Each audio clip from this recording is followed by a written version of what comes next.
জানি না কেমন করে যাব আমি সোনার মদিনায়। জানি না কেমন করে যাব আমি সোনার মদিনায়। যে জাগায় শুয়ে আছেন নবী মুস্তাফা হে রাসূল রহমতে আলম, সালামে জানাই মোরা তোমায়। আওয়াজ করে কি পড়া যাবে? সুবহানাল্লাহ। আমরা কি পড়তে পারি না বাবা একসাথে? শেষবারের মতো, জানি না জীবনে কোন দিন আর দেখা হবে।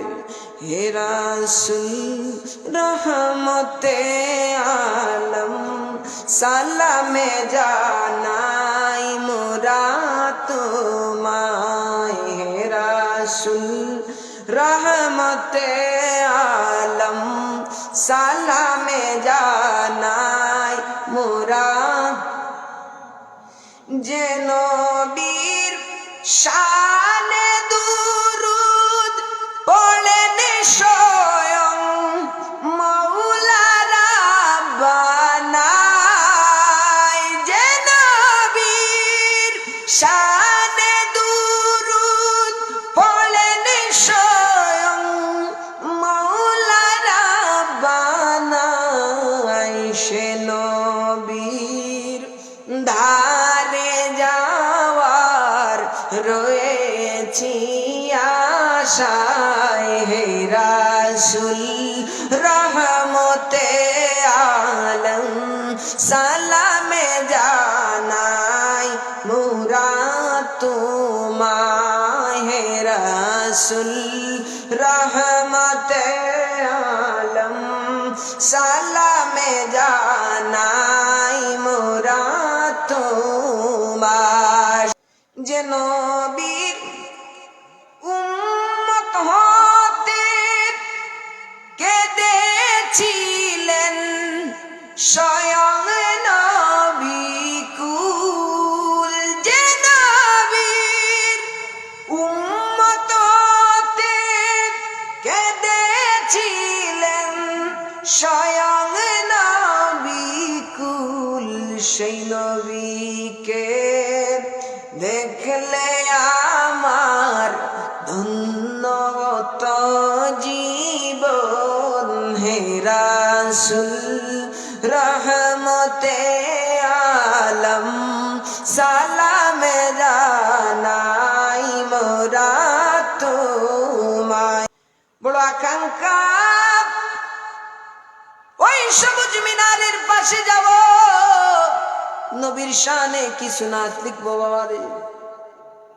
রাত্রে গটিকার সময় প্রায় অনেকদিন আগে আমি লিখেছিলাম, গাওয়া হয় নাই। আলহামদুলিল্লাহ আজকে আইলা খান দিয়ে এসে আমার গাওয়া হয়ে গেল। আলহামদুলিল্লাহ শুকরিয়া আদায় করছি।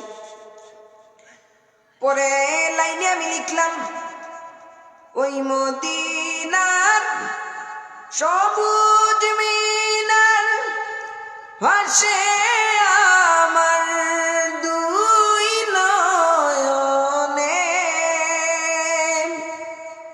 ওই মদিনার সবুজ মিনার ভাসে আমার দুই নয়নে।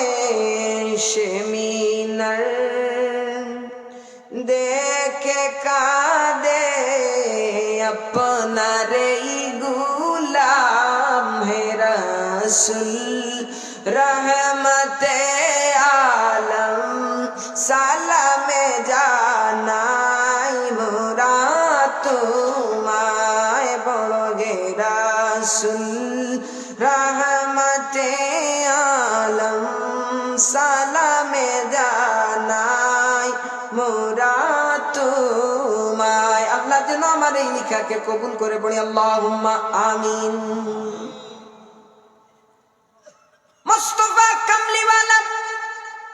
রাহমাতুল লিল আলামিনের শানে ইমামে আজম আবু হানিফা রাহমাতুল্লাহি আলাইহি বলেন যে কেউ যদি আকাশের খালি জায়গাকে খাতা বানায় আর বড় বড় গাছ বৃক্ষকে কলম বানায়, কেউ যদি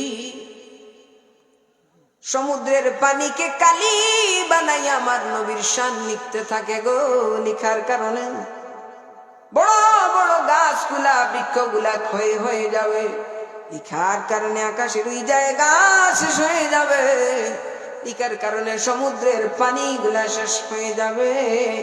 কিন্তু মুহাম্মদ আরবি সাল্লাল্লাহু আলাইহি ওয়াসাল্লামের শান লিখা শেষ হবে না। উচ্চ আওয়াজে পড়ি না ইয়া রাসূলুল্লাহ, চিৎকার দিয়ে বলি ইয়া রাসূলুল্লাহ। আমরা সেই রাসূলের দিদার চাই কি চাই না? দুই হাত তুলে আল্লাহকে দেখায় দাও। নারে তাকবীর, নারে রিসালাত, আশিকে রাসূলুল্লাহ। এবার মুসলমানেরা, যেই রাহমাতুল লিল আলামিনের চুল মুবারক কত দামি আল্লাহ বানায়া দিলেন, যেই নবীর ওযু মুবারকের পানির বরকত আল্লাহ কেমন দিলেন, যেই নবীর রক্ত মুবারকের বরকত, রক্ত মুবারকের ইজ্জত আমার আল্লাহ কেমন দিলেন, সুবহানাল্লাহ। মিসকাতুল মাসাবির হাদিস পাওয়া যায় আমার বন্ধুরা রে, আমার আল্লাহ নবীর তুতু মুবারকের ইজ্জত আমার আল্লাহ কেমন দিলেন। দয়ার নবী, মায়ার নবী, রাহমাতুল লিল আলামিন খন্দকের যুদ্ধের সময় পেটের মধ্যে নবীজি পাথর বাঁধিয়া নবীজি খনন করতেছেন। সাহাবীরা নবীজিকে এত পরিমাণে ভালোবাসতেন যে আল্লাহর নবী রাহমাতুল লিল আলামিনের তাদের জীবনের চাইতে আমার কামনিওয়ালাকে তারা ভালোবাসতেন, সুবহানাল্লাহ। জাবের রাদিয়াল্লাহু তাআলা আনহুর কাছে ছোট্ট একটা বকরি ছিল এবং কিছু আটা ছিল। নবীর কাছে গিয়ে বললেন, ইয়া রাসূলুল্লাহ, নবী গো, মায়ার নবীজি, সুবহানাল্লাহ, ও নবীজি, ইয়া রাসূলুল্লাহ, ইয়া হাবিবাল্লাহ, আজকে দুপুরের খাবার আপনি নবীজি আমি জাবেরের বাড়িতে গ্রহণ করবেন, পড়ি সুবহানাল্লাহ। নবীজি হযরতে জাবের রাদিয়াল্লাহু তাআলা আনহুর বাড়িতে গেলেন। এখন নবী একলা গেলেন না, 1000 সাহাবীকে সঙ্গে নিয়ে কামলিওয়ালা রাহমাতুল লিল আলামিনের কাছে গেলেন, সুবহানাল্লাহ। আমার নবী বললেন, জাবের রে, ভয় পাওয়ার কোনো কারণ নাই, যে পাতিলের মধ্যে রান্না করেছো ওই পাতিলের মধ্যে দেখায়া দাও। জাবের নবীজিকে পাতিলের কাছে নিয়ে গেলেন, নবীজি থুতু মুবারক দিলেন। জাবের বলেন, 1000 সাহাবী আমার বাড়িতে খাইলেন, আমিও খাইলাম, আমার পরিবারের মানুষও খাইলেন, কিন্তু প্রথমে যতটুকু রান্না করেছিলাম ততটুকু শেষ মুহূর্তে আমি পেয়ে গেলাম, সুবহানাল্লাহ। ও বাবারে, আমার নবীর হাত মুবারকের ইজ্জত কেমন ছিল। সালমান ফারসি রাদিয়াল্লাহু তাআলা আনহু, আপনারা তো সেই ঘটনা জানেন, কিন্তু উনি যখন ইসলাম গ্রহণ করলেন, নবীজির হাত মুবারকের বরকতে যখন 3000 খেজুরের চারা একসাথে উঠে গিয়েছিল, 40 উকিয়া স্বর্ণ যখন তাকে দিয়া নবীজি তারে মুক্তি করায়া নিয়ে আসলেন, উনি যখন নবীর দরবারে গেলেন, উনি ফার্সি ভাষায় কথা বলতেন, কিন্তু ফার্সি ভাষা নবীজি বুঝতেন না। একজন দুভাষীকে রাখলেন, দুভাষী উনি বুঝেননি, ট্রান্সলেট করে নবীর কাছে বর্ণনা করতেছে। কিন্তু ওই দুভাষী সালমান ফারসি রাদিয়াল্লাহু তাআলা আনহু নবীজিকে যদি প্রশংসা করেন, সে নবীর কাছে বলে, সালমান ফারসি আপনাকে গালি দিয়েছে, নাউযুবিল্লাহ। কিন্তু আল্লাহ তো দেখতেছেন, রব্বে কায়নাত জিবরাইল আমিন পাঠাইয়া বুঝাইয়া দিলেন, দুভাষী অবাক হইয়া যায়। যে নবীজিকে বুঝাইয়া দিছে অবাক হইয়া যায়, আর নবীজিকে বলে, ইয়া রাসূল আপনি তো ফার্সি জানেন না, কেমনে আপনি এখন ফার্সি ভাষা বুঝলেন? নবীজি বললেন, রে তুমি যে খেয়ানত করতেছো জিবরাইল আমিন এসে এখন আমাকে বুঝাইয়া দিছে। সুবহানাল্লাহ। ওই দুবাসে বলে, নবীজি আমার নবীজি আর দেরি করব না গো নবীজি, আপনি আমাকে পড়ায়া দেন লা ইলাহা ইল্লাল্লাহু মুহাম্মাদুর রাসূলুল্লাহ সাল্লাল্লাহু আলাইহি ওয়াসাল্লাম। আল্লাহ পাক যেন আমাদেরকে নবীজির খাঁটি আশিক হিসাবে কবুল করুন। সবাই পড়ি আল্লাহুম্মা আমিন। আমার কথায় বার্তায় যদি কেউ কোনো কষ্ট পেয়ে থাকেন তাহলে দয়া করে আমাকে ক্ষমা সুন্দর দৃষ্টিতে দেখবেন, কারণ মানুষ হিসাবে ভুল হতেও পারে, হতে পারে না। আর আমার জন্য দোয়া করবেন, আল্লাহ পাক যেন আমাকে নবীজির গোলাম হিসাবে কবুল করে। সবাই বলি আল্লাহুম্মা আমিন।